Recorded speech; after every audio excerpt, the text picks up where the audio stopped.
myself, Kyle, Carl, and am I counting right? Mike. There we go. Michael. It's like I thought I had four. So I'm going to call the Littleton Conservation Commission meeting of October 3rd, 2023 to order. Quick updates for commissioners. I don't think Sarah's going to be able to join us tonight either. Had some things going on. Not going to work out. So I get to run this meeting. So Tim, if you're good with it, I'm going to have you jump in and take us through the administrative discussions. But first, I wanted to get to approval of the minutes. We actually have 3 sets of minutes, September 5th, September 19th, and September 26th. Oh, Andrew, how's it going? Are there any additions, corrections, or deletions to any of those 3 sets of minutes?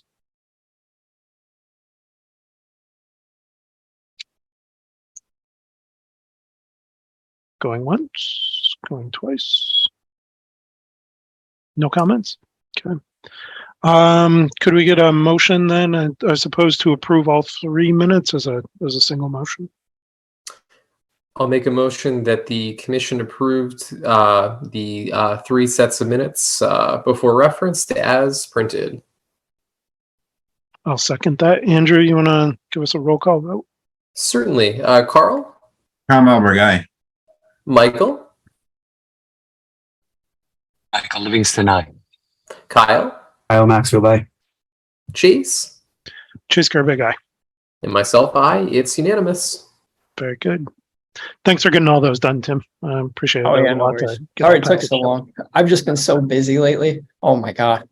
Even busier now that Amy's gone for 2 days. Today was a nightmare, but that's fine. I cannot tell you how glad we are to have your help with everything from the administrative to the field work, which kept you busy today. Happy to be here. All right, so let's hit the ground running with the land use permit for the Littleton tree hunt. We got re-upped again for another year. Just need a vote from you guys. And I think here the recommendation was to extend that permit for 3 years to make sure that the tree hunt organizers don't need to come back. Is that correct? I'm not sure, but that sounds like it probably is the case. That was in Amy's email, at least. Yeah. Okay. I didn't see that. Yeah. Okay. So for another 3 years.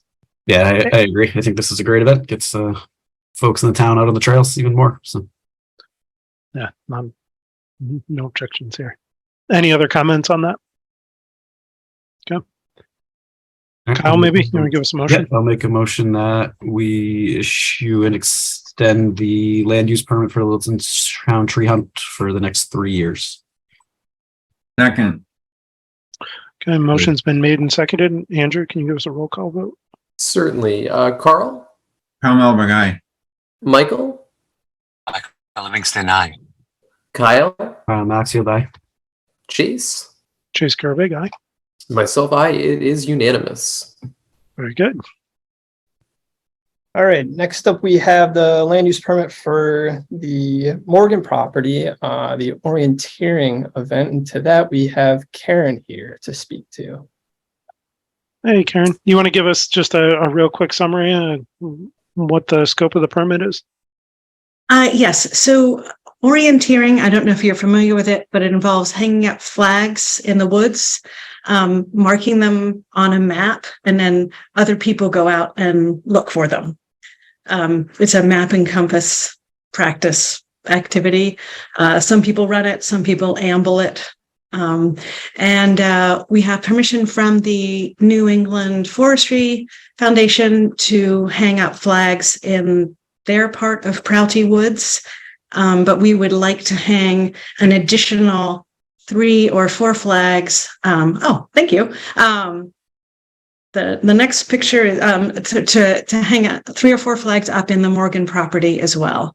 And then the flags would be up starting December the 1st, and we would take them all down on the 10th, and there should be no sign that we were ever there. The next slide, I'm not sure who's running this, is a picture of what the flags look like.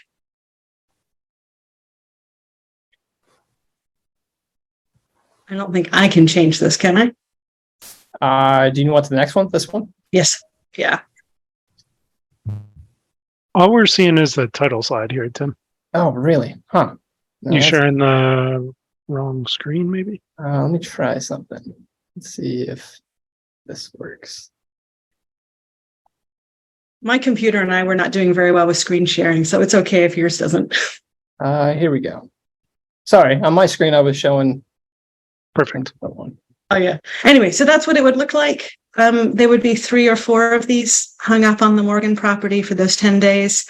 And then people would have maps that they'd printed out at home, and then they're running around looking for these. Give me one more second. I'll get the next one up. And then the next one is just showing you where we would put them.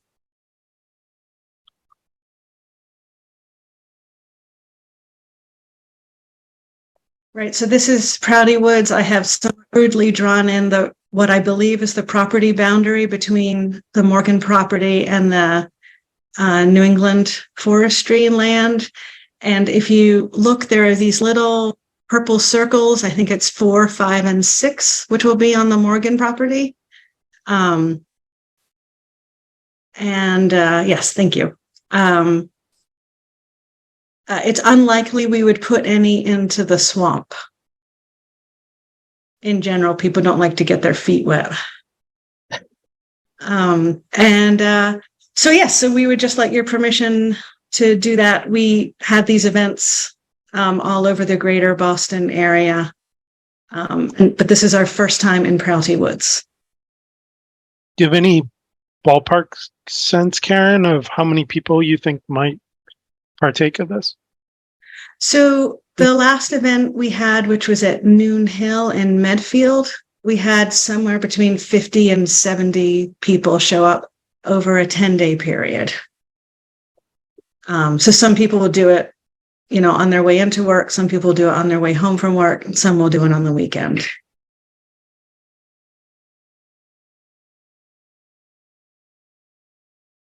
Any comments or questions from the commission on issuing the land use permit?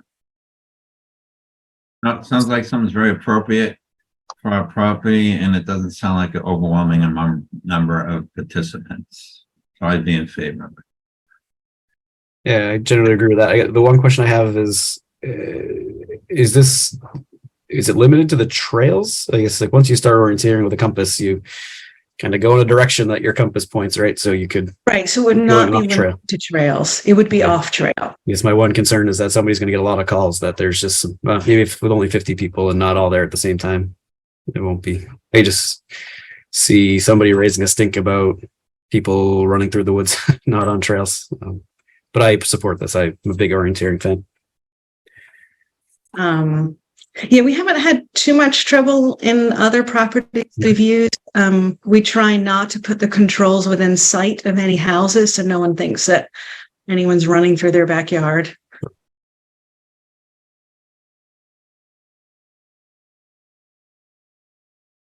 The event is open to the public. We have a public website. It will probably mostly members of the orienteering club who go, but sometimes, like I believe there's a Littleton Trails group. Like if they were interested in having people come out and trying it. Yeah, a lot of that people would from that. be the one thing I would recommend to you, perhaps, Karen, is posting it on there, finding someone to help you post it on there, because I think you'll find some interest within that group. Absolutely. Yeah, I think I ran into their website when I was looking up who owned the land and who I needed to ask permission of. Yeah, certainly. If you need a relevant point of contact, there, reach out to Tim or Amy, and they can put you in touch with the right person. That would be great. Hey, Chase, I guess the other positive part's not during the growing season, which would be good for any type of trampling that may happen. That's a good point. The date was early November, correct? Was that what it was? So actually, December. we were requesting December 1 to 10 because I believe that bow hunting is permitted in part of the forest until Thanksgiving. So we wanted to be, we try not to ever be in the woods at the same time as the bow hunters or any hunters really, but I think only bow My understanding is that NEF allows bow hunting on their property. So they were the ones who suggested we have the event right at the end of the bow hunting season. So that will overlap with the other land use permit that we just approved, correct? I think the tree hunt starts Thanksgiving weekend. Yeah, I and think goes that's through the new year. Yeah, that definitely brings a lot of people out there. But okay.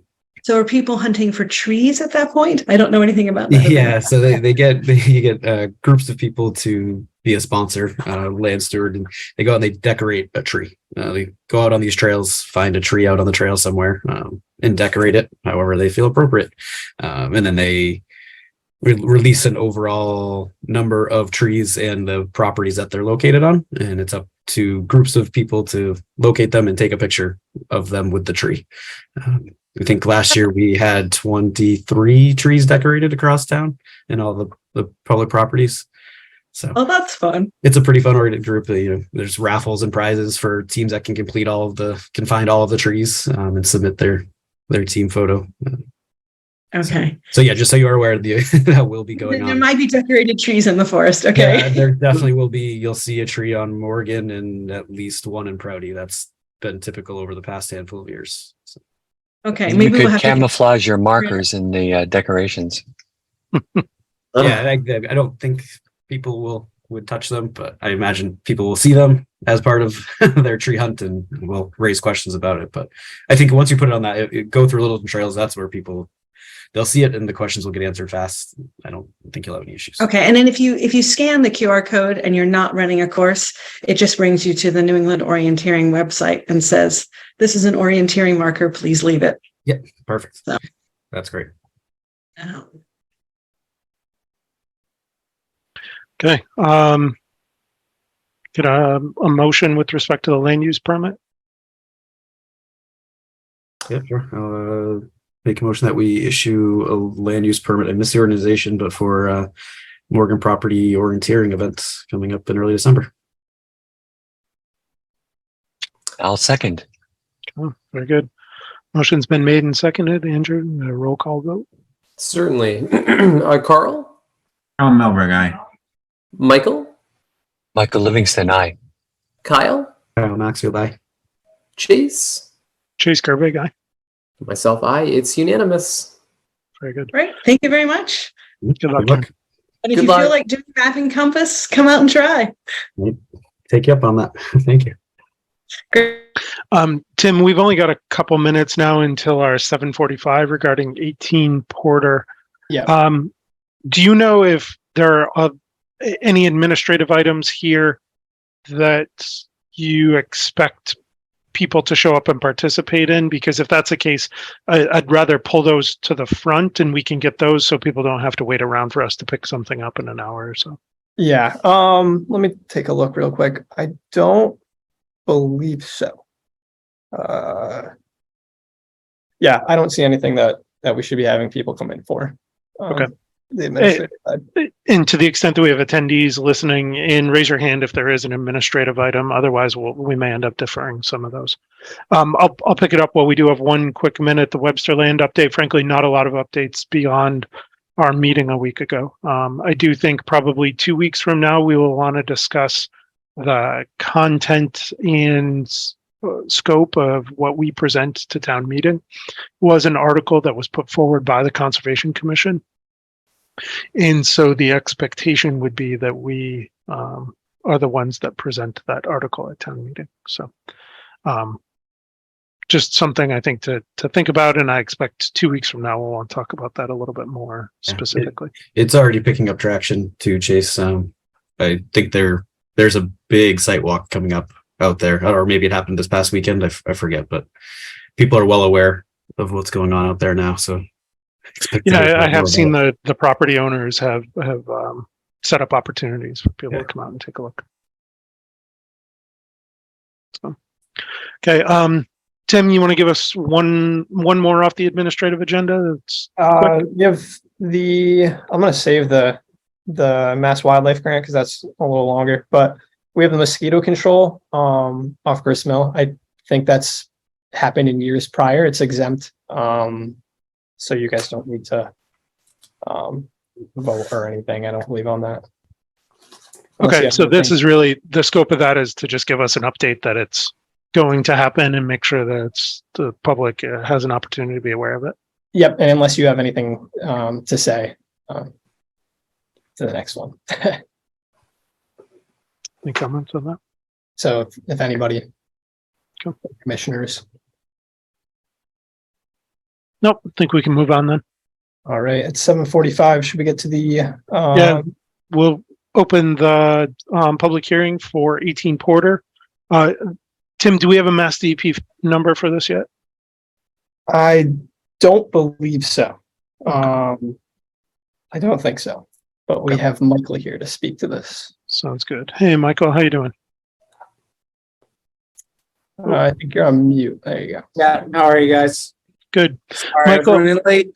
Oh, no, you're right on time. So the way I'd like to run this, I'd really like to keep this to 15 minutes so we can stay on schedule. The request first is if you can give us a quick understanding of the scope of the project and the notice of intent, and then we can jump in and ask some questions and try and understand what's going on. What would be helpful is if you've got a figure or some other sort of demonstrative to help us understand the scope. Okay, Certainly give you the opportunity to share your screen and show okay, that. go on 1 second. Let's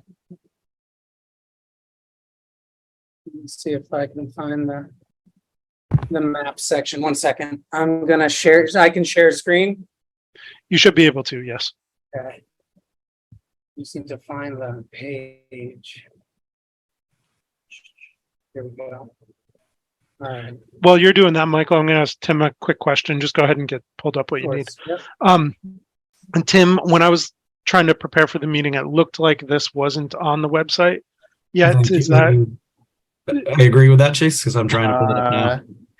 Okay. Is that because the timing, or do we have the notice of intent within the conservation department? We should. Yeah, I think that one might have just slipped through the cracks on getting uploaded to the website. I'll make sure that that's up tomorrow for sure. Okay. And in any case, we don't have a Mass DEP number, so we can't take any definitive action in any case. So, okay, Michael, go ahead. You want to take us through this? All right, so are you seeing what I'm sharing? Map with a legend and a red Yeah. outline. Yeah, Yep. okay, perfect. So essentially, the scope of the project was, client had it all started with a question of putting, the habitant wanted to put a hot tub on the deck. It was a cantilever deck that, protruded 5 feet out from the back of the house. And they hired an engineer who went out and said, absolutely not. You can never put a hot tub on any deck, no matter what, especially it's about 16 and a half. The original deck was about 16 and a half feet off the ground. What I have shown here is a photo from 2022 during late fall, I believe early December.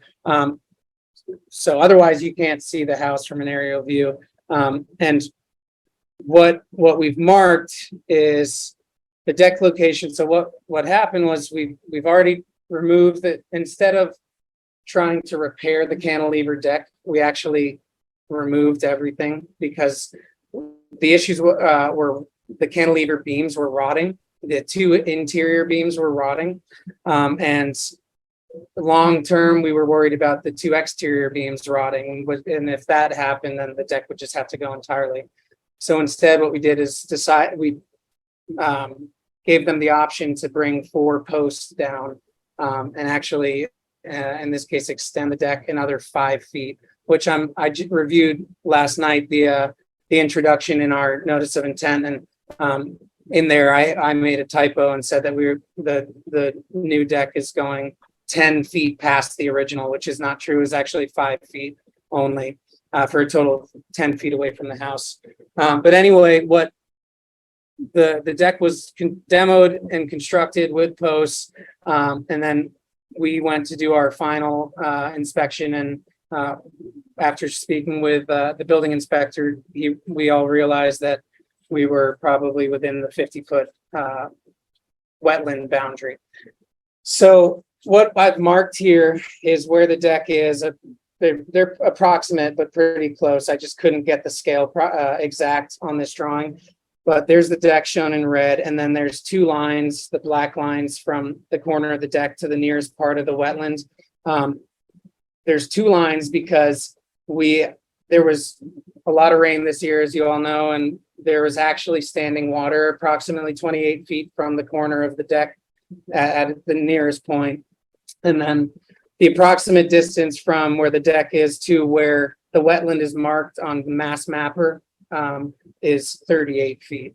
Obviously, either way within that 50-foot wetlands boundary.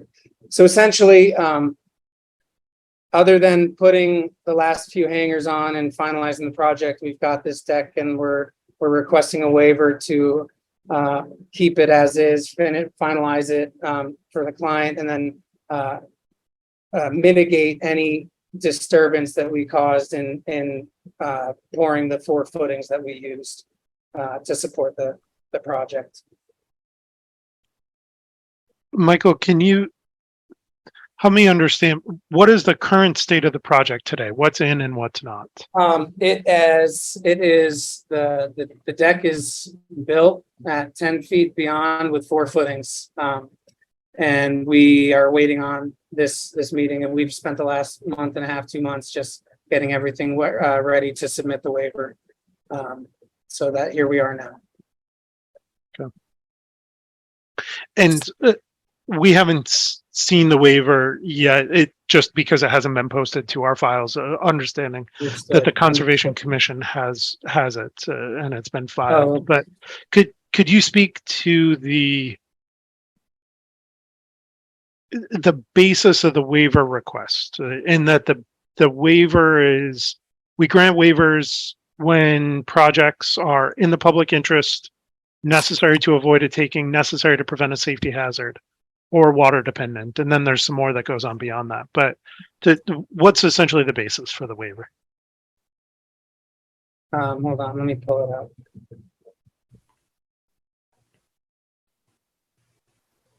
Okay, so actually I can go to it here. I forgot I was just gotta move. Sorry, I'm on a project in New Mexico, and it was No worries. not really entirely prepared to do this, so I apologize. I worked on this for weeks, and anyway, so essentially what I did in going through this, in all honesty, essentially there was I think a little bit of miscommunication during the project and getting the building permit, and we ended up getting approved on our footings, and then we poured and built the deck, asked for a final, and then we realized that we were within that 50-foot boundary. In all honesty, the one thing that I didn't have in this were photos, and photos I need to send to you, Tim, because we've got a bunch of good photos that I meant to send over before this meeting. I forgot to do it. But when you walk up behind the house, there's all these large shrubs, and really you can't see almost any of the wetlands. We're just beyond it, and it's literally just beyond it. So it was an honest mistake that we missed, and essentially, from what in reading and going through all of the bylaws, I tried to answer, so like the proposed work includes the installation of the footings, each one having about 4 square feet of permanent impact. Luckily, and photos would help, but the impact was expected to be minimal because we were actually where they were dug, it was only in an area with gravel and dirt. There was the lawn wasn't back there. There weren't any plants or other wetland plants or anything there. Let's see what else. And then, like I said, in all honesty, since that all happened, we're trying to instead of backtrack, work on a way to mitigate. And we've proposed planting wetland species in that area to help protect that ecosystem from any of the disturbance that we caused in doing so. Which I can find that, the setbacks. So the proposed work would be, I'm gonna read this right off of what we worked on, but would be in the public interest as it would constitute new environmental improvement based on our mitigation plan in the buffer zone. The area where the deck footings were installed previously was an area with gravel and dirt surface. The proposed planning would be planting of native shrubs that would enhance the functionality of the buffer zone, would promote wildlife habitat, storm damage prevention, flood control, and among other interests identified in the act. One other thing that I think was of importance is that if the deck were to be removed, unfortunately, we of course would be just disturbing everything again. And we wouldn't want to do that, obviously. Yeah, I mean, I think that gets to the question that I asked with respect to the waiver. Okay. I'm going to open it up for the Conservation Commission members to ask questions or express comments here, understanding, Michael, that because we don't have a mass DEP number, we can't take any action in any case. Understood. Commissioners, kind of comments and questions you have here?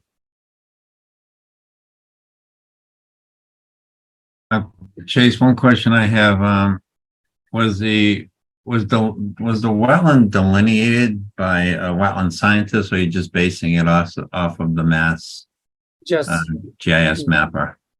just the mass mapper. And that was, we asked if we needed to get a delineation to Amy, and she said in this case, submit the waiver without, and maybe it's something that's requested if necessary. But no, we do not have a delineation. Amy did say she walked this site, correct, Tim? I think that was in that email. So she did walk this and she was fine with the delineation as is. Or was comfortable. I'm not sure. I can't recall, but I know she walked it, but I don't remember her saying, I don't know if she was fine with it or whatever. I do know that she told me that we didn't have to get this. And again, if we have to go back and do a delineation, we're open to doing so. So the deck is, well, obviously it's within the 50. Right. I'll go back to that first map for you, sorry.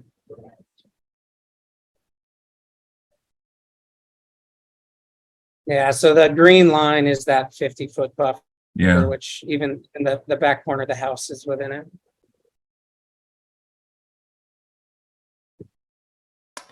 Do we know what the closest point is that this 10-foot deck is within the 50? Yes.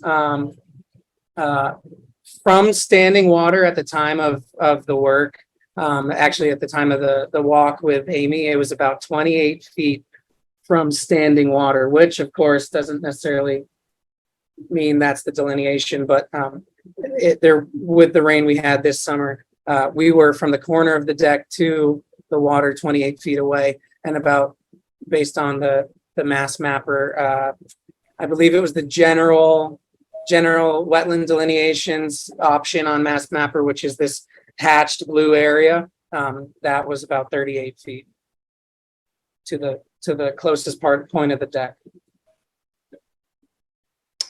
Thank you. I'm kind of shaky about using GIS, as Carl kind of alluded to a little earlier, for an official delineation, but maybe that's something. I mean, my thought here is, Andrew, we should address this first. What are we willing to permit a deck, an expansion of a deck within the 50-foot no disturb zone based on what has been put forward to us?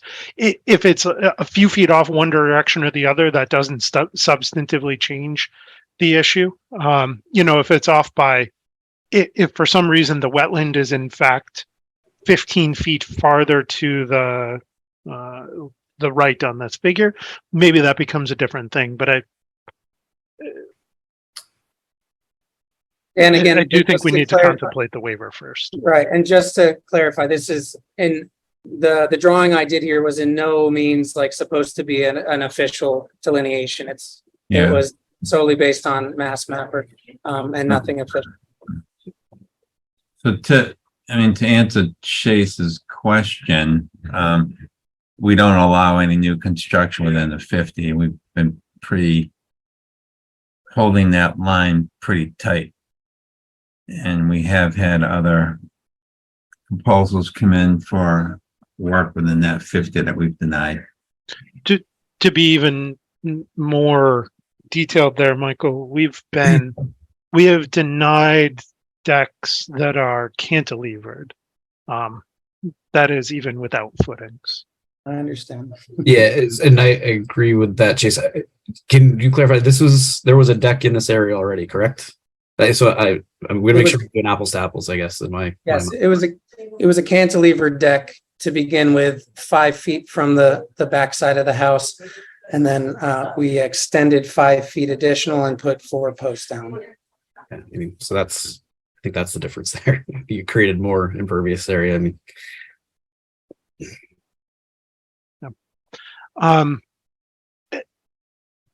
We certainly can't take any action here, but it may be worthwhile for the applicant to understand where the commissioners are with respect to this, approving this as we understand it under the waiver. We can certainly take it up in 2 weeks from now, but I think it may be useful to let the applicant know the likelihood or lack thereof of approval of this. So I'd like to go around and get Conservation Commissioner's general opinion on approving the expansion of this deck within the no disturb zone. Kyle, When you say the word expansion, that's where I'm still foggy. We'll need to think about this a little bit more. I personally, with replacing in kind, and then that mitigation plan, which I think I saw kind of your planting plan a little bit as you were scrolling through. Yeah, sorry, I want to was look at fast. that. No, it's fine. I'll get a chance to look at it over the next couple of weeks. If we were talking the same deck, that if you were just replacing the deck because it had become a safety issue, I think I'm more on board with that. Expanding a deck to a whole new structure, I gotta spend a little bit more time thinking about this one. Okay. Carl, general thoughts?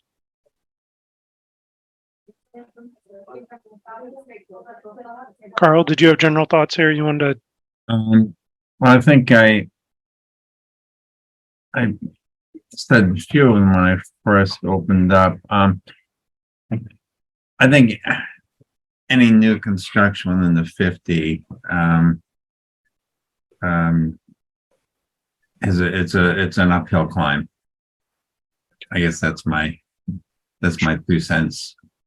We've really held that line tight. Understood. We're willing to make an uphill climb if as necessary, whether that be adding to our mitigation plan or whatnot. Whatever really we need to do. So, Michael and Andrew, do you have anything else to add here with respect to your perspectives? So I would tend to agree with Kyle. When it comes to doubling the size of the deck within the 50, I'd be very hesitant for us to permit that. I don't know what that would entail in terms of redoing the deck to its original size, cantilevering it again. I'm not sure what that would really, or if that would cause more disturbance, but it's something for us to think about. Michael, any thoughts? Only just staying with precedent and trying to not make too many changes on our side, but understanding how it could be mitigated and kind of brought back to where it was. Very good. So, Michael, I'm generally aligned there as well, and don't have anything to add. So, as long as the commission is comfortable with this, what I'd like to know is if you and your client are comfortable continuing this meeting until October 17th. Between then and now, hopefully we have a Mass DEP number, and we'll also be able to review the filing in detail. I would also encourage you between now and then to perhaps get some photos put together. It would be helpful for us to see what this looks like. Yes, I And do have photos. I'll send them to Tim. okay, very good. And I guess my 2 cents here is we probably don't need a site walk, but is the rest of the commission okay with that, or are you interested in setting up a site walk? Sounds like we had some pretty good photos coming our way in the next day or so. I think that should, sounds like that should be suitable. I agree. Very good. So Michael, I think you've heard our feedback to the extent that you can be prepared to sort of speak to and respond to that in a couple of weeks. Absolutely. Be interested to hear what you have to say. As a formality, you're comfortable continuing for 2 weeks? Yes, sir. Very good. Thank you, Michael. Thank you. We Great have night. some attendees here. I'm not sure if any of them would like to speak to this or ask any questions. If so, please raise your hand. Thank you, Tim. Yeah, I've been assuming attendees will raise their hand if they do have comments or questions on this or Gotcha. other matters. All right, I'm not seeing anybody, so I think we're all set. Thank you, gentlemen. Thanks, Appreciate it. All right, take care. Bye. Wasn't now. Okay, we are going to move on to our 8 o'clock. Request for determination of applicability, 9 Spruce Street. Who is here to speak to that one? Hi, Eric Kupnick, property owner, and I don't know, Tim, is it you running the meeting? Can you Yes. also promote Casey Brownell Sure. and Carla, Christian Garcia if he's on? I don't see Christian here, Eric. Okay. He wasn't sure whether he'll make it or not, but Casey Sure. definitely should. Keep an eye on the attendees, and Amber, to the extent that you see Christian jump in, just feel free to just promote him. So Eric, could you or someone speaking on your behalf sort of lay out what we're looking at here and Sure. what the request is? So let me pull up a couple documents, if I may. Share screen. I should have closed out some windows. So I gave a summary 2 weeks ago at the previous meeting. Where's my window? 1 second. I gave a summary to the project. Essentially, we have, let me rotate this a little bit so it's a little more clear. Existing 2-car garage right here. If I can zoom in, that's this dotted line here. And we are looking to add 1 more bay. That is the red addition. In addition, there is line item 2 here, rock and gravel that the builder had dumped when pouring all of the foundations for the neighborhood on the property that he should have actually removed, but broke the contract and didn't. So we were looking to take some of this out, in part regain some of the land we're taking out for the expansion, the garage build, but also I have a 2-year-old son, and for his safety, we can't really have him running in through that and potentially getting hurt or worse. Last time Concom meeting, they asked for a couple more items, such as what are we going to replace with the existing rock and gravel, and how are we going to guard against erosion control and water runoff. Casey has put together the answers to those questions. So if there's no issue, I'd like to jump into that.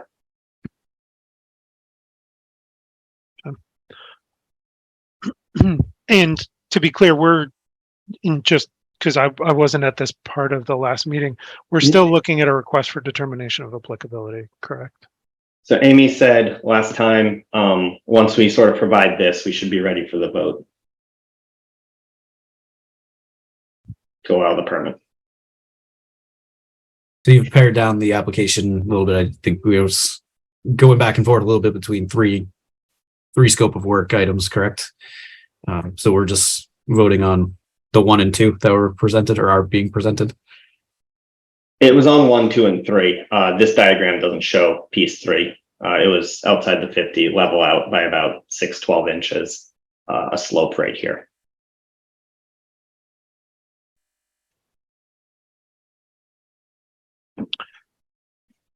So Eric, to be clear, that the third scope is or is not part of what you're requesting? Is, Yes. is,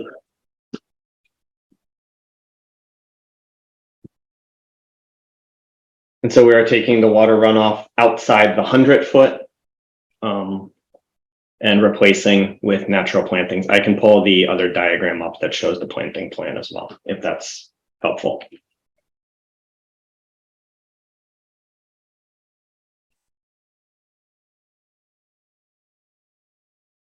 Commissioners, comments, particularly based on the last discussion and how it's changed from then to now?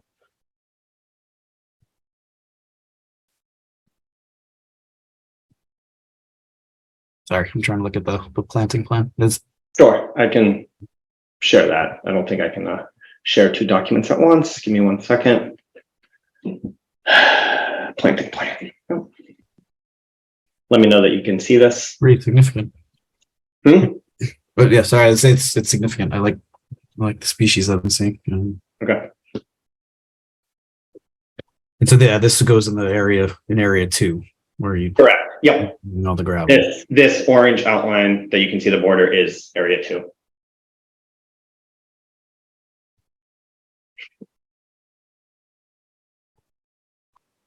I guess my challenge here is that if the grading and the replanting work goes right up to the 50, I struggle doing this. Does with a not. It negative doesn't determination. quite.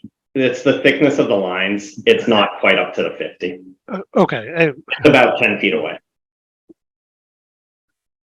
those are very thick lines then. I mean, it looks like it goes right up to the 50 here. It does not. So I can share documents, photos showing that that's the case. I shared them at the last meeting. I have them if you need. Yeah, area 3 doesn't. Area 2 is looking like it does. Area 3, I agree, it does. They kind of have a weird overlap. Yeah. If you need me to pull the photos of the property, I can. Yeah, Chase, did you see the document that showed the other 3 areas, all 3 areas? I did, and Okay. that's what I looked at. So that's what I was trying to understand, which scopes were in and which scopes were out. Yeah. Let's-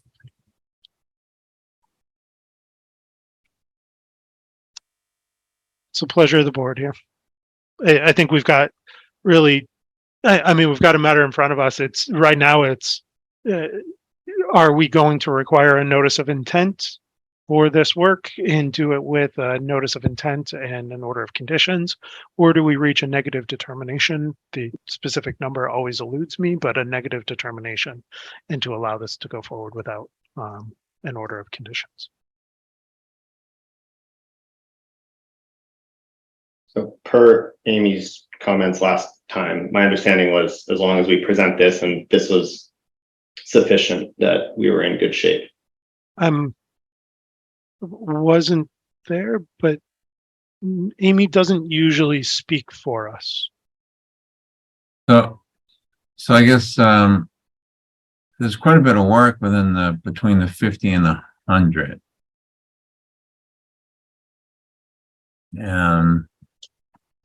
I think because of that, I would request a full application.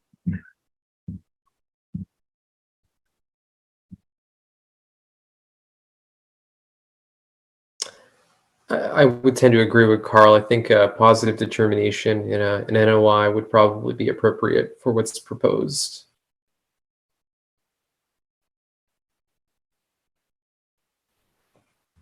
Michael, you have any thoughts here? No, it does seem significant, and I'd go along with Andrew. Okay, can I interrupt for 1 sec? If we scratch item 2 altogether, is the board ready to approve the garage piece today?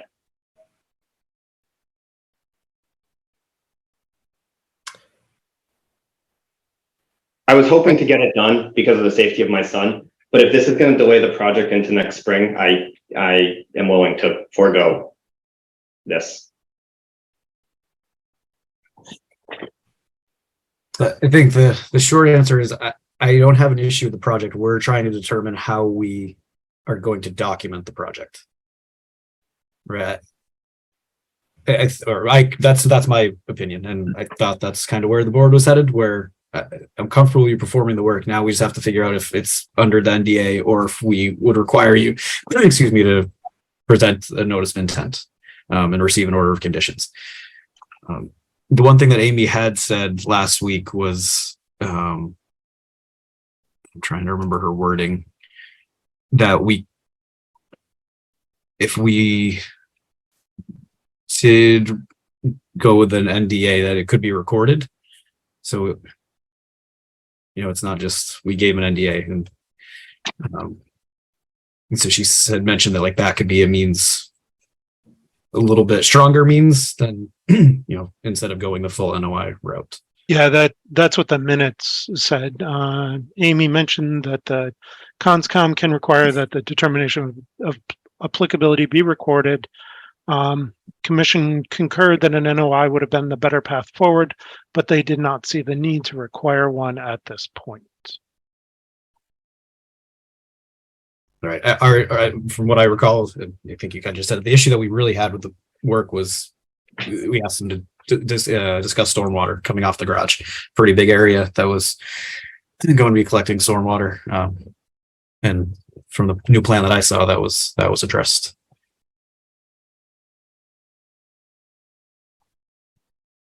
I don't actually have any problems with it. It seems fairly reasonable. The sediment and erosion controls seem appropriate. I'm with you in Mr. Krupnik. I understand there could be a small amount of frustration here as we navigate what the appropriate regulatory pathway is. But we are trying to figure out the right regulatory pathway. Oh, I appreciate that. So was that discussion that Amy was talking about in the minutes, including area 2, or was it basically focused on area 1? It was including. Yeah, that's what I recall. It included too.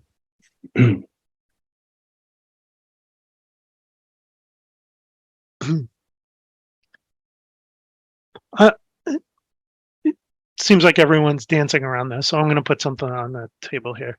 I don't love the idea of doing this with a negative determination, but I can probably live with this as a negative determination, particularly because of the planting plans, the robustness of it. If I was there last meeting, I might have pushed back a little bit, but based on the language in our minutes, which we just approved, I'm not super inclined to rewind that a little bit, even though I disagree with it. In the same path as you there, Chase. And the planting plan's new, and it's not like he's trying to take that out and plant lawn, right? Changing that back to some natural habitat would be nice. I think I would rather see that than have to go argue back and forth over an NDA over an NOI. Are all the rocks that are being pulled out, they're gonna be placed where? Taken away. Just pulled out All the way. and hauled away, no storage. They'll be put in some kind of dump truck or something and hauled right away. Yes. And then the material will be, the loom or whatever will be brought in, or you just using what's existing. There may be some additional loom, but use what's existing is the top goal.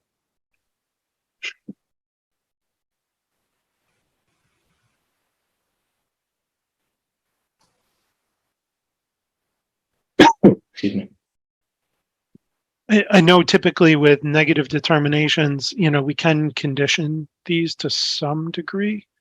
I would be interested in conditioning this one.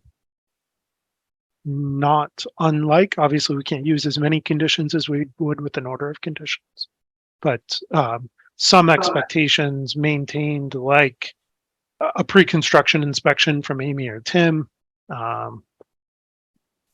Certainly the Conservation Commission's ability to come inspect the site as necessary. Mr. Krupnik, are you okay with that? If Tim or Amy is sort of given the ability to stop by and check on things and see how it's going to make sure it's protective of the resource area? Sure. And then a restabilization expectation that it's, that they're able to come back and take a look at this, particularly area 3, and that the revegetation is in good condition a year from now. I don't know. I could go either way. So what's the pleasure of the board here? I'm kind of in the I same think what boat, you said Chase. sounds reasonable. Yeah. I'm in the same boat. I'm not feeling super strong about not going to notice, but I guess I could live with it. Just it's quite a bit of work within the 100. I will tell you, Carl, if what you're comfortable with, and Mr. Krupnik has expressed a willingness to do this, the portion that is closest to the 50-foot buffer is scope 3 and the regrading. And correct me if I'm wrong, but Mr. Krupnik, you expressed last time and this time your willingness to potentially revisit that scope of work as long as you could move forward on at least scope 1. Yeah, Carl, does that change your perspective here? which scope 3, my understanding last time wasn't the thing. It was what I was going to plant in area 2, Yeah. water runoff, which I believe we've addressed. So I'm not 100% sure why we're bringing scope 3 up.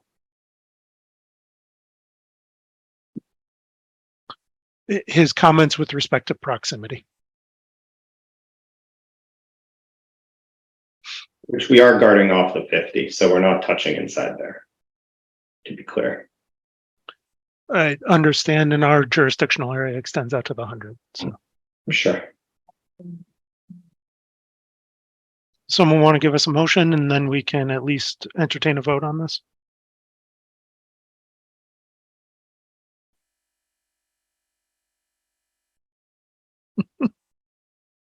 Nobody's very comfy here. Huh?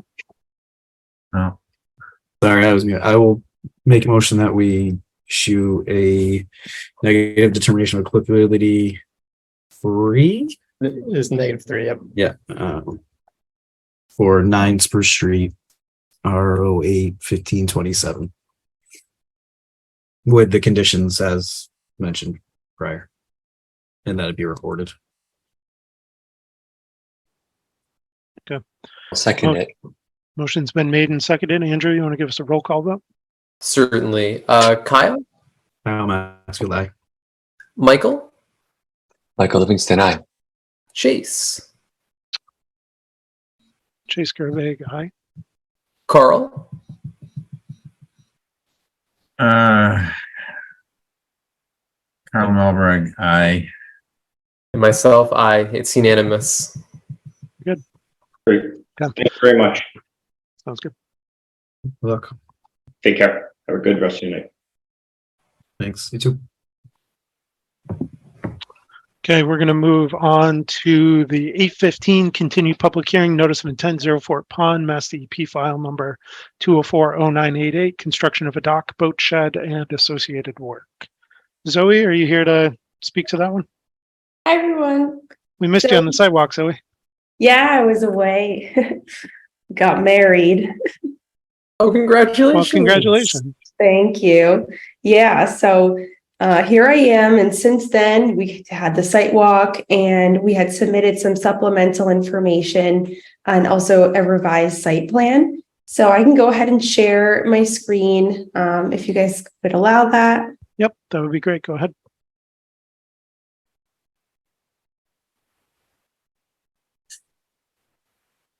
All right, so we submitted this revised site plan. I'm going to zoom in here because this is where all the action is taking place. And the only thing that changed was, so in just a recap, the proposal is the dock with associated sitting area, wood chip path, and boat shed. Now, what had changed is the applicant, David Harrington, which should also be on this call. And maybe if he could be added as a panelist, that would be good in case he wants to chime in at any point. I'm sorry, Zoe, I actually don't have David. He's not there. No. Okay, that's okay. So he did decide to shift the location of the boat shed a little bit, based on the site walk. There was a better area where there was less trees. And so where it's located now, no trees will be impacted. It was like that cleared area that was observed on site. And then the wood chip path was just adjusted to then swerve around that area. Some other details, the site plan title was changed just accordingly, and then the locus reference details needed to be adjusted as well. So those were the site plan changes. And then we submitted a 2-page letter kind of just summarizing some of the overall questions, concerns, comments that came up at the last hearing and then during the site walk. And I can either go through those bullet point by bullet point, or if the chair would rather just have, if there's any questions, we could do it that way. I'm happy to do either way. I think most folks are familiar here. So what I'd rather do in the interest of time is probably just have you keep this up, Zoe, and we can, I imagine there are conservation commissioners who may have some questions here. So if it's okay with you, I'll probably just open it up to the commission. Sounds good. Making you read the letter to us. Thanks. Commissioners, what kind of comments and questions do you have here?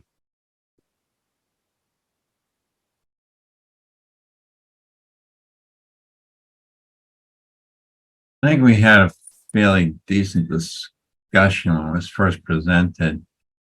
And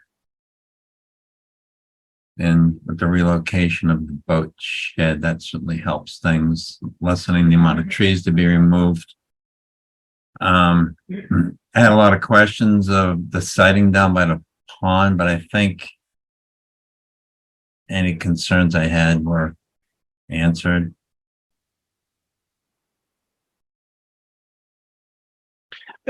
One thing that did come up that your letter didn't cover, Zoe, and this came up during the site walk, so it's a little hard to hold you fault for that, but some concerns about the amount of clearing at the bank.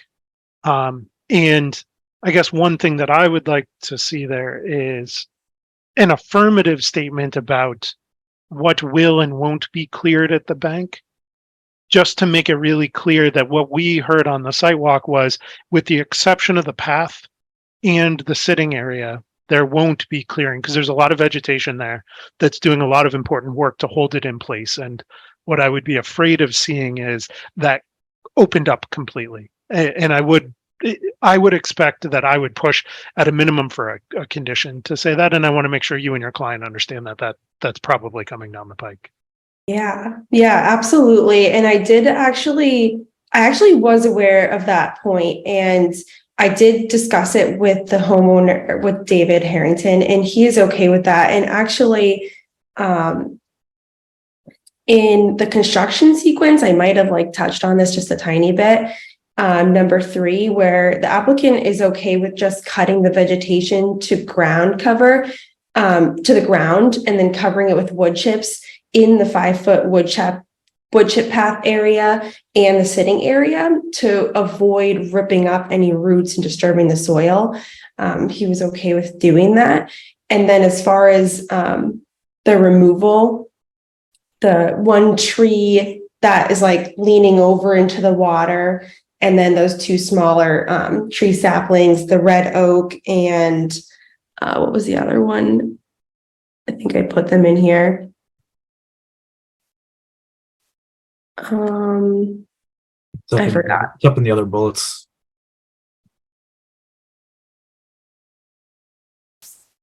Oh, yes, right there. It is 1 hickory and 1 red oak. So those are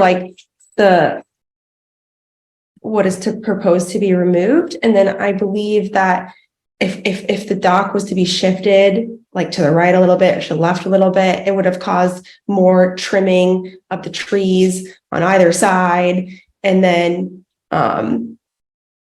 the applicant also tried to choose like the central location in the parcel to kind of follow the Chapter 91 regs that kind of say leave enough room for the side adjacent parcels if there's wants to be docks in the future. So as far as, yeah, the applicant is okay with having a condition clearly stating what's allowed to be cut versus removed. If that answers the question. And you do generally hit that, right? I just want to make sure that there isn't any room between, I think wasn't in your construction sequence, it's in your bullets above. Any vegetation along the bank within the limit of work will be cut and trimmed, no roots will be removed. Essentially what I'm asking for is an affirmative statement that says vegetation outside of those boundaries will be left as is. Yes, yeah. That a condition like that, the applicant would be okay with that. I might say with the exception there of tree trimming necessary to address overhanging, unsafe limbs and so on. That sounds fair. Yeah, thank you. So Chase, I think my concerns I expressed when this project was presented was when you open up a waterfront to activity, the tendency is to escalate. Whether it's pulling canoes up on the bank or kayaks, you know what I mean? Just general waterfront activities happening. I'm not sure how we could even think about controlling that, but we just know something like that has the potential to happen, that everything won't be nice and neat and boats will be pulled up on the dock and pulled down the dock and hand carried back up to the shed. I mean, it may not happen like that. So Carl, that's actually the one thing that, I'm concerned about is, how the pieces of the dock and the boats and all of that are going to go in and out. If it's just clambering up and down the bank, that's one thing, but practically speaking, I think that'll end up getting pretty old. Yeah. And I just wonder what the thoughts are on that. Yeah, so I can chime in. Me and the applicant have had a lot of discussions regarding this, and he actually ended up switching his original dock material for that sure step material that allows like over 80% of sunlight to go through. It's much better for the environment compared to like a standard like cedar dock plank decking. And there's actually a really cool video that the manufacturer offers that shows how easy the installation of this dock is. Like literally you just need 2 men to carry it down, or I think in the video, it's just him carrying it down. It's like 2 metal bars and you just carry it down and you put the 2 pilings and then the other thing flops right in. And it's super like the least destructive dock you could probably have, and it's meant to be very easy and safe. And then as far as storing the kayaks and lugging it in and out, I believe the applicant understands the importance of the vegetation along the bank. He understands why we have to go through this process in the first place, of why it's so important to make sure that this is permitted and regulated. And I think he understands the value as well. His plan is to keep the kayaks just marked up in the water on the dock for the season that he'll be using it. And then for the winter time, he'll just take it right out, walk it up to the boat shed, store it in there, and then easily remove the dock. So that would be my, I mean, the problem is in real life, it rains and kayaks sitting on the dock get filled with rainwater and they've got to be drained. And it's just, all I'm saying is that I think we're going to experience a lot more activity on the waterfront in different ways we can ever predict, but this is, I mean, this is it. I mean, this is what we're permitting is a. I mean, one option here, Carl, one thing that we had talked about was because the use that we're permitting is or what we are permitting rather is in some ways dependent on the proposed use, that we also apply conditions that restrict that use to what's been offered. So one of the things that was sort of laid out for us is this is going to be used for kayaks. And it sounded like the property owner was willing to accept a condition that prohibited refueling of equipment on the dock and storage of petroleum within the buffer zone. So I think things like that could sort of tighten up the uses to try and keep them as close to what's actually being permitted here. Zoe, does that square with your understanding what the client is comfortable with? Absolutely. Yep. Because Carl, I'd also really want to see those too, right? To make Yeah. sure the use is consistent with what we're permitting. Yeah, and I did hear the applicant. The applicant definitely sounded very sincere about his use. So I tend to agree with what Zoe's saying. I'm not denying that. I'm just bringing up the points that waterfront uses sometimes expand. That's all. Sure. Well, and property owners change, right? And well, that's the other thing is that we can never guarantee a property is going to still stay with the same owner, right?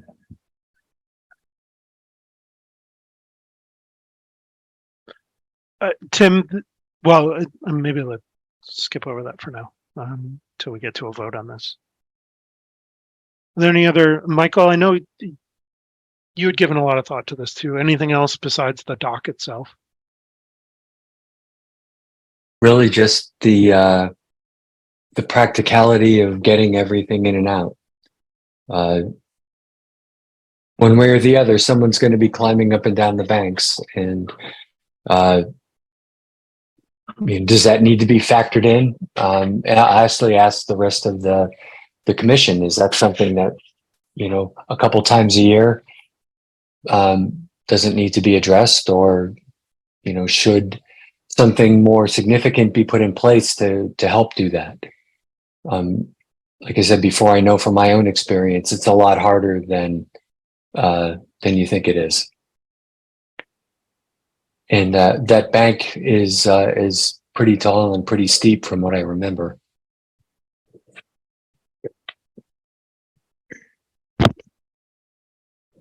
I'm not sure if it's appropriate, but there is a video that the manufacturer offers that shows exactly how to install this type of deck that he's ordering.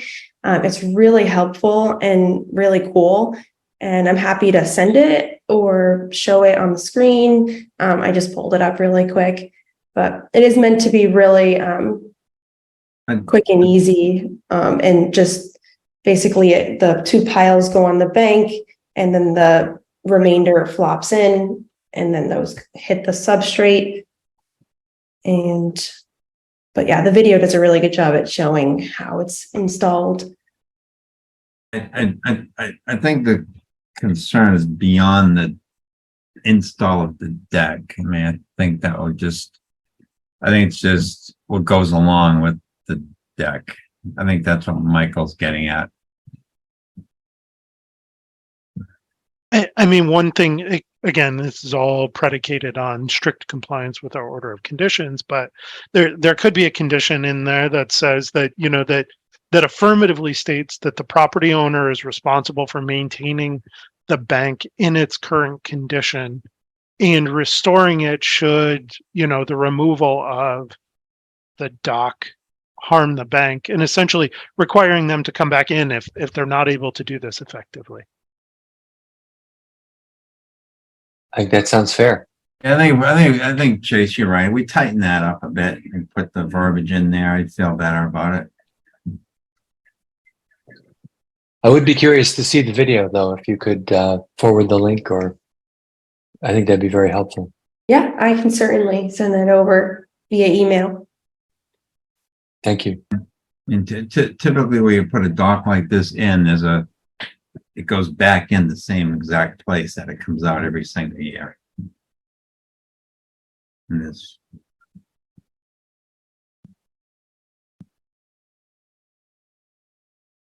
With that, are there any other comments and things that we need to adjust here? Or are we ready for a motion and a vote?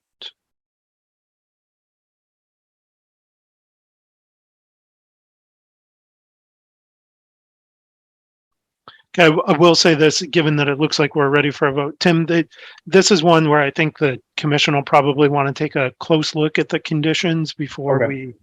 we fire them off. So I imagine, Zoe, probably we will, and Tim, put this on for 2 weeks from now. Let's set aside 5 minutes to talk about these conditions and make sure everyone's comfortable with them so that we can sign off on them and still get them to Zoe and her client by the end of the month, but avail ourselves of the 21 days that we have to do that correctly. Okay.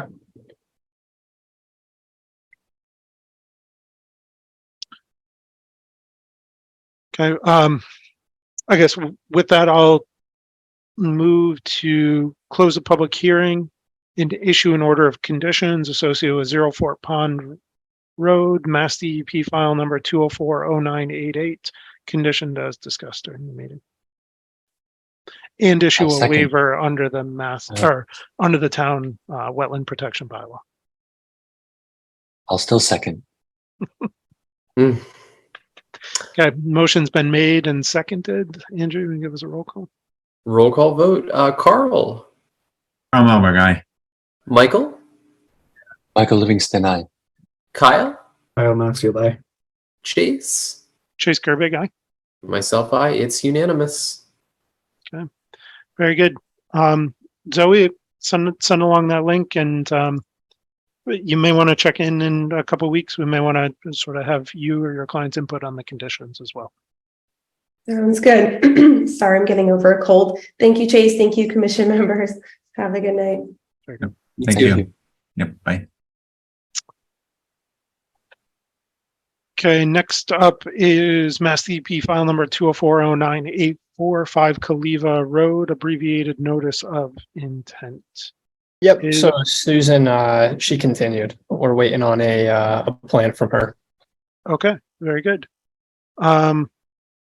Tim, do you know if Amy was able to get out there and take a look at those wetland flags, or have you been able to get out there? I haven't been out there.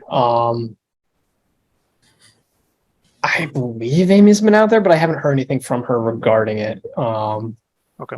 I think so, but I'm really not sure. That's okay. Very good.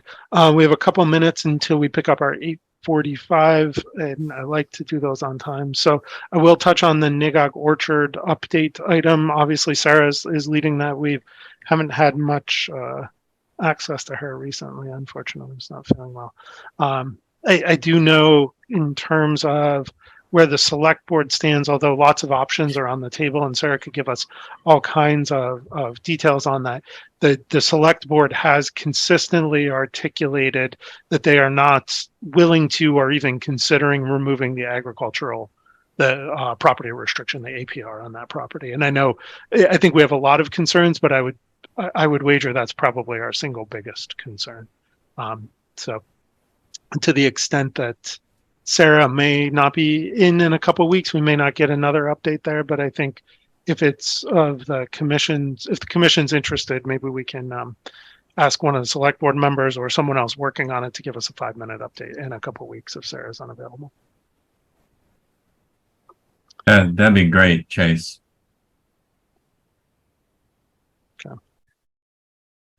I'll put that on my to-do list to ping the select board and see if either the town administrator or one of the select board members or someone directly involved in the negotiations is able and willing to come in and give us an update. Okay. Follow up with Amy on agendaing that.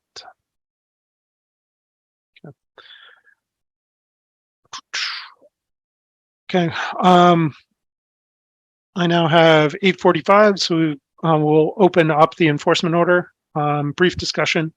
Enforcement order for Thompson and Ipswich Drive, and Gallagher and Foss Place. Mark, any updates there? Are we still trying to sort out what we're doing? Nope. Good evening. How are you this evening? Doing very well. Good, good. Can I share screen? Yes, you may. Okay.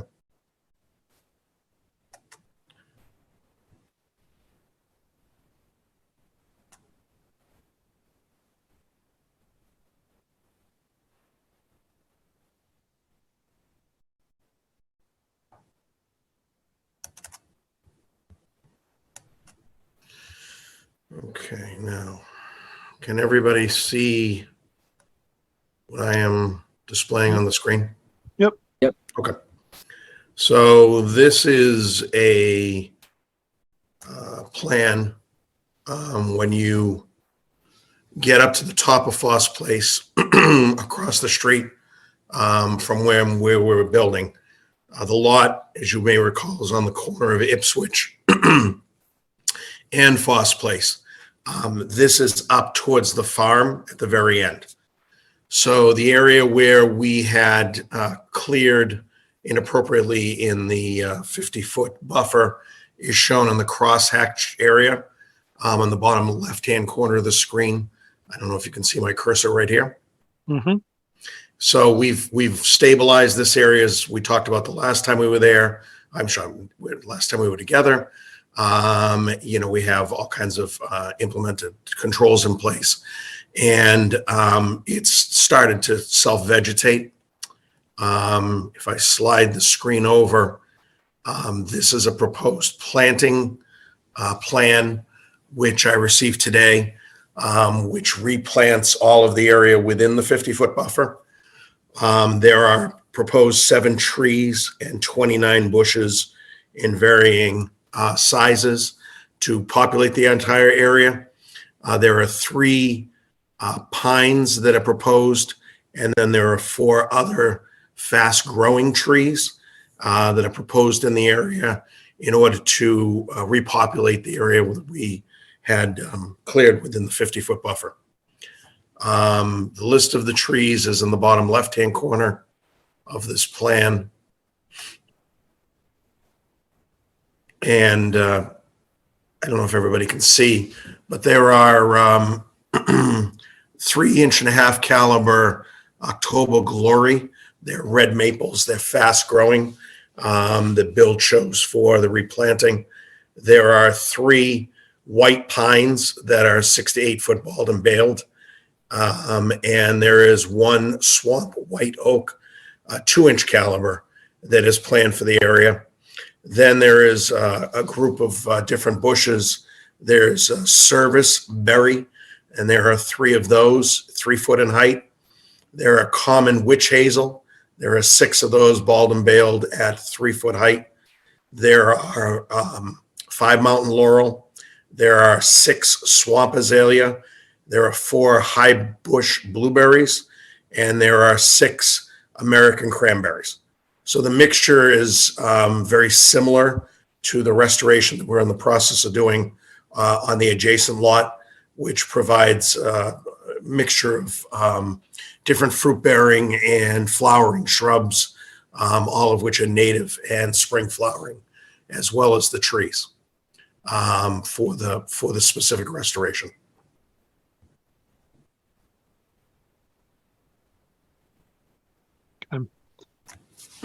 To be clear here, Mark, you're talking about a restoration in the hatched area?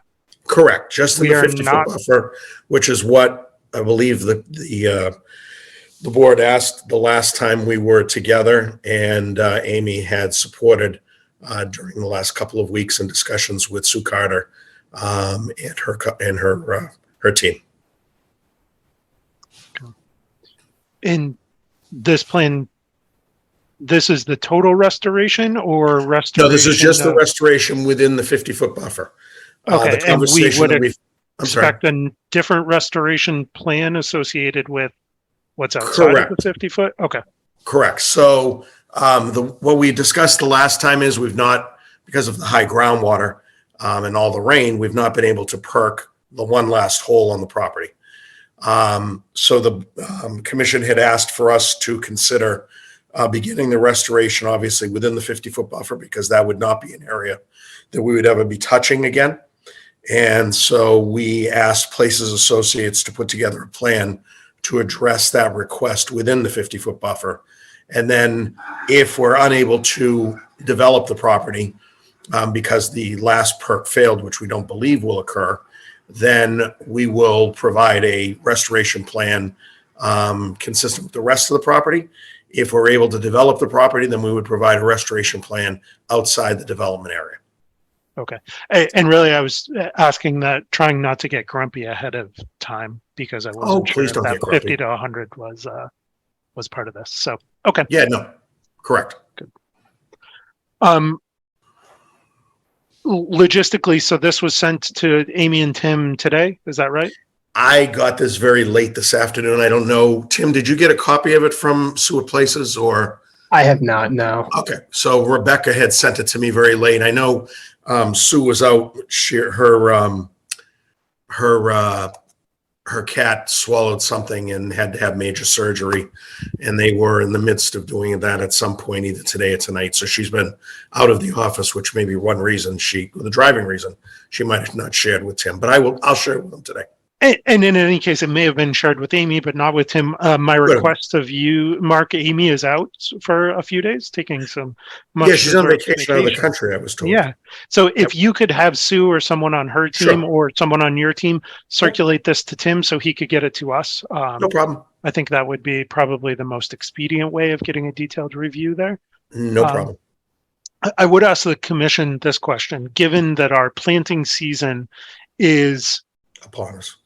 We don't have a lot of time, but I would tell you that my opinion would be I would rely very heavily on Amy's opinion of this. My question to the commission is, would we be willing to empower Amy to approve this planting plan or make minor modifications to this planting plan and go forward once she's had a chance to take a look at it? Yeah, I thought that's exactly where you were headed originally, Chase, when you asked sequencing. We've talked about this the past couple meetings where we need to see something. It's good to hear that it's self-vegetating at this point too. Yeah, I'm glad to hear it's that. pretty overgrown at this point. Yeah, that's good to hear. That was my major concern heading into the end of the planting season here. But I totally support what you just said, Chase. Let's give Amy the authority to approve this and get it going as soon as possible. Yeah, we'd like to move forward. Coincidental with doing the FOSS, because FOSS is moving along pretty quickly now. We'd like to do them both at the same time. If the board will go along with that and Amy modifies or changes or accepts, we'd like to get it done, next week or the week afterwards. Okay. One thing I would add to your planting plan or add to your plans in general, Mark, is areas that have been devegetated like that. Sometimes, not always, invasives can come up. And one of my expectations would be that to the extent that invasives start to creep in there, that you're managing the invasives there. I'm happy to do that. We've been watching the vegetation and they've been out to take a peek at it. And I think everybody's pretty warm that it's revegetating so quickly. I've not heard of any invasives in there. I think neither have I. I just want to make sure because it's so disturbed. Sometimes no that problem. Yep. Any other objections from the commission to empowering Amy to authorize the? I do think we should probably take a vote to that extent, just so we dot our I's and cross our T's and we don't hold up the restoration. Sure. I'll make a motion that we give Conservation Agent Amy authority to approve the planting plan as she feels appropriate, amended, accepted, or altered, and allow Mr. Gallagher to move forward here with revegetating that area. Second. Motion made and seconded. Let's go by Andrew. Andrew, you want to give us a roll call vote? Certainly. Carl. Carl Melberg, aye. Kyle. Kyle Maxfield, aye. Michael. Michael Livingston, aye. Chase. Chase Gerbeck, aye. And myself, aye. It's unanimous. Very good. So, Mark, coordinate with Tim. Amy might be out a little bit more. The timing may not be ideal, but we'll do the best we can here. Sure. Okay. Anything else to speak to in the enforcement order, or shall we move on to 95 Taylor? I'm all done. Okay. Thank you. 95 Taylor then. So that actually got continued as well. Oh, okay. It did.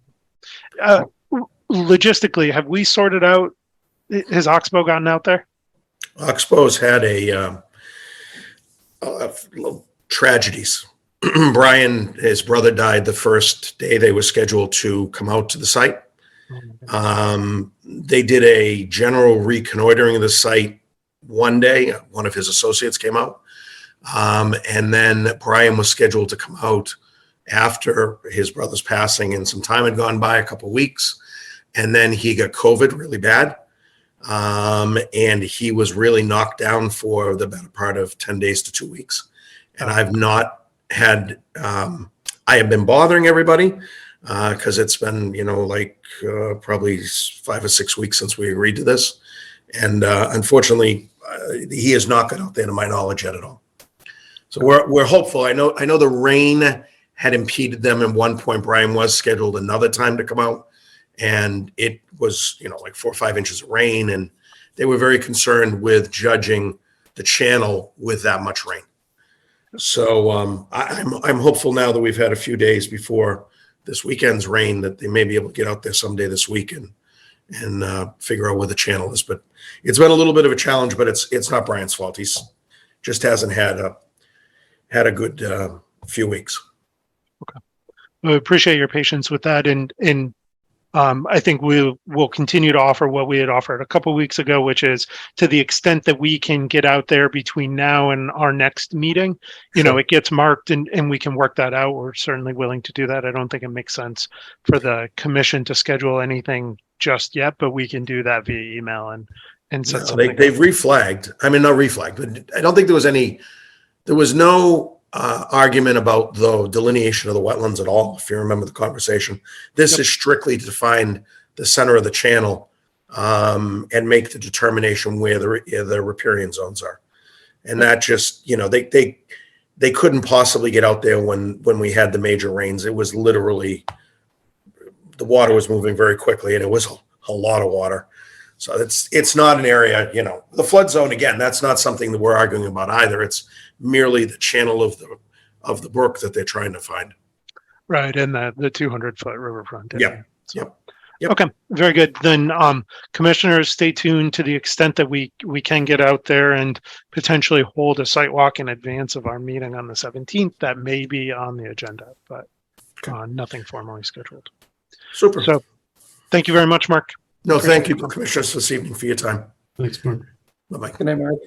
Okay, Tim, you want to take us back through the remaining outstanding items on the administrative agenda, including the habitat management grants? Well, let's do it. So we did get a quote from Land Stewardship Inc. I'm going to pull it up here to show you guys, I kind of made a summary of it.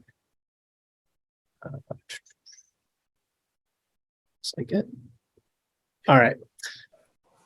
So what we're going for in the Mass Wildlife Grant will only be the first 3 parts here, right? The permitting support, consulting, the prep cut, the initial prep cut, that'll be this winter or early spring of 2024, and the initial foliar treatment, that'll be in June of next year.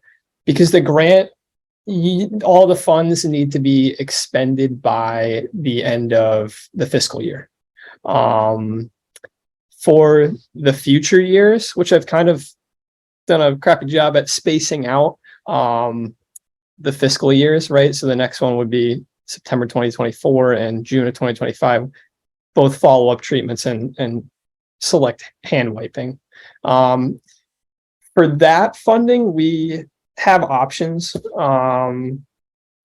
more Mass Wildlife grants, Water Department has a grant, CPC, SISMA, as well as the Conservation Department budget. We have $3,000 budgeted for invasives for the current fiscal year, and then the same or more is going to be recommended for the next fiscal year. So we have those options going forward for these lesser cost years, fiscal years. Okay. And you said these are quote-based numbers? Yes. Or at least the first 3 are quote-based numbers? Yep, they all are. If I could actually, I'm not even sure if I could pull up the it's fine. document itself, but it would be kind of a pain for you guys to dissect it. I just kind of summarized it here. No, I appreciate that. That makes it a lot easier. So the request, Tim, is that you're looking for a green light from the commission to apply for the habitat management grant? Exactly. Yes, and the deadline for that is the 31st of this month. So I got to get cooking with that. Honestly, Tim, one of the reasons that we put your job on the budget originally was to be able to go do stuff like this. So Yeah. I'm excited to see you go do it. Yeah, it's exciting to dip my toes into. Any comments from the commission on this? Sounds great. Okay, so Tim, are you looking for a motion and a vote to authorize submission of the Mass Wildlife Habitat Management Grant? Out of an abundance of caution, might as well, right? I so moved. Get a Second. second? Okay. Motion's been made and seconded. Can we get a roll call vote? Certainly. Carl, Tom Alberg, aye. Kyle, Kyle Maxfield, aye. Michael, Michael Livingston, aye. Chase, Chase Gerbeck, aye. myself, I. It's unanimous. All right, next we have the Cloverdale 88 grant. We got confirmed by Fed Highway, DCR. We need to get our paperwork signed back to DCR, and I have a meeting next Thursday that I have to attend as a formality with them. And we will be putting together a notice of intent here for you guys soon. Okay. And so notice of intent is coming soon, does that mean we're looking at potentially doing this over the winter time, or you think it'll be into next summer when it dries out again? Honestly, I'm not sure. Okay. Do you need any votes from the commission there, or is that just an update? I think that was just an update. I don't need anything from you guys on that. Lakeshore compliance. I know, Michael, you've been busy. Want to just table that for the next meeting? Yeah, no, I apologize. I had my own family issues over the past couple weeks and wasn't able to get to it, but I'll have that this week for you. Sure. Awesome. All right. Tree policy. Oh, I think you're on mute, Cal. You're muted, Kyle. Thank you, sir. I have been working on this. There's not much really to share with you yet, but I'm hoping I'd put it back on for the next meeting. We have a lot more availability, hopefully, over the next couple weeks. So All that studying getting in the way, Kyle. Work is getting in the way of studying, which is getting in the way of getting this done. So, yeah, been a few late nights over the past couple weeks. Looking forward to moving forward. Very good. All right. One Sandus Point. So we had two large trees fall over there right on the bank. And there's another one, I believe, on the bank, and I think 3 or 4 that are further back. I believe they're still within the 50. If not all of them, some of them are. The other ones are within the 100. They're going to be coming in front of us soon. Might be worth scheduling a site walk before they come in, just to get an idea of what we're looking at. So it's up to you guys. I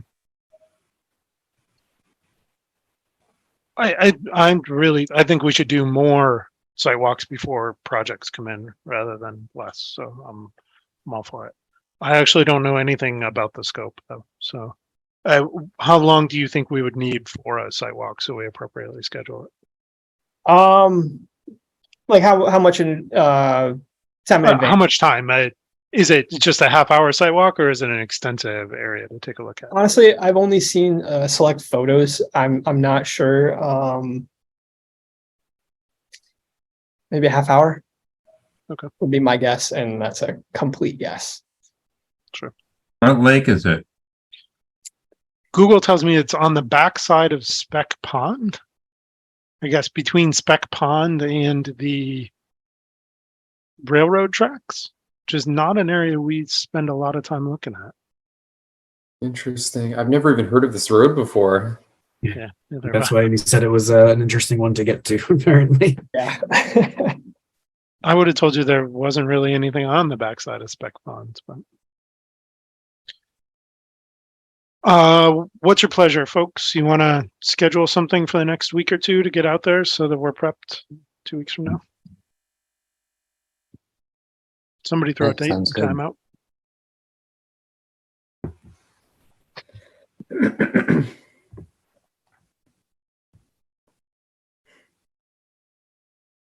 You guys don't throw one out. I'm going to throw one out. It's going to be convenient for me and not for you. Go ahead, Chase. I don't know.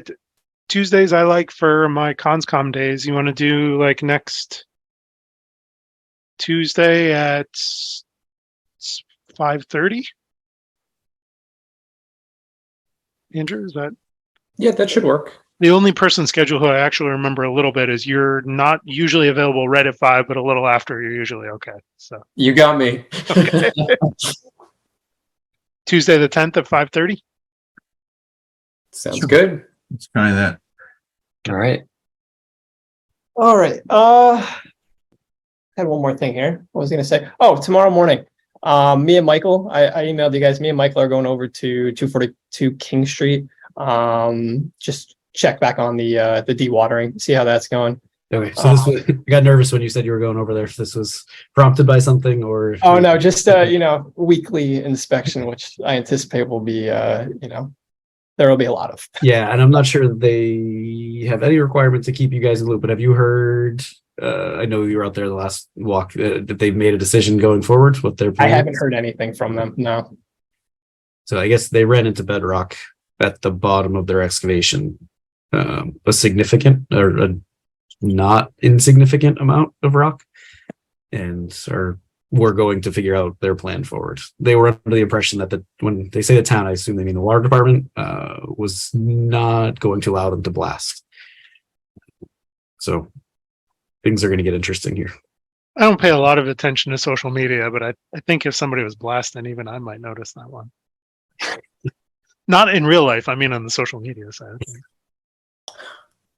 So if anyone wants to come out tomorrow at 10:30, just let me know. Other than that, I got nothing. Nothing except ending us almost on time, Tim. See, there's right. this weird correlation between meetings you run pretty darn close to on time, meetings Amy runs. Don't tell her that. She'll walk It is. with a heartbeat. If We gotta be nice to Amy. no offense to you, Tim, either. Oh no, Great I job, but- understand. Okay, any other comments, questions from the commission, or should we entertain my favorite motion? Motion to adjourn. Second. Made and seconded, Andrew? Carl. Come over, guy. Kyle. Bye. Michael. Michael Livingston, aye. Chase. Cheers, Kirby guy. And myself, it's unanimous. Thanks all. Thanks, Amber. All right. Have a good night. All right. Thanks, Good everyone. job, Chase.